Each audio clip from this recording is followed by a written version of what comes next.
vanhu vonzi let us watch the space nokuda kwetension iri pakati pemutungamiri wenyika naakaenda Hichilema vachiti aiwa kana Hichilema akapinda munyika yeZimbabwe akujewe rinopisa amene nomusisarade zvichaguma sei. Saramboendera mberi nenhau iyi ndopana kuti ibva wasubscribe like turn on the bell icon.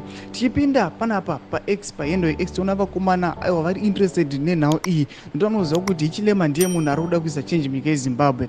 Tichipinda munhu muchinzi news that akaenda Hichilema is not coming. If true, is not going down well with the Varakashi team.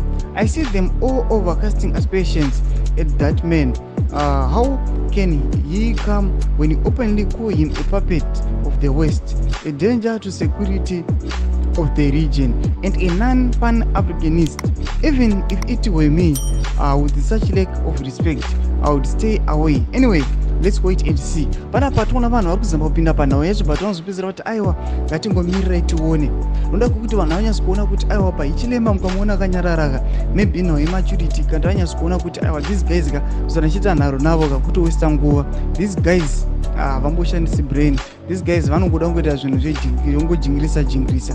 Panapa nezuro takaona mutungamiri wenyika yeZambia achinzi puppet from the West. Noona anenge achinzi is a non-pan-Africanist. Tingoona mashoko akangoshata ari kukandwa pamusoro pake. Noda kuti ndiye akapusha. So amongoziva kuti most of my countries ari muSouthern Africa ma-elections avo haazi legitimate. Saka vakaona munhu ari against those elections vanenge vachitomuti uyu munhu kauyu is not patriotic.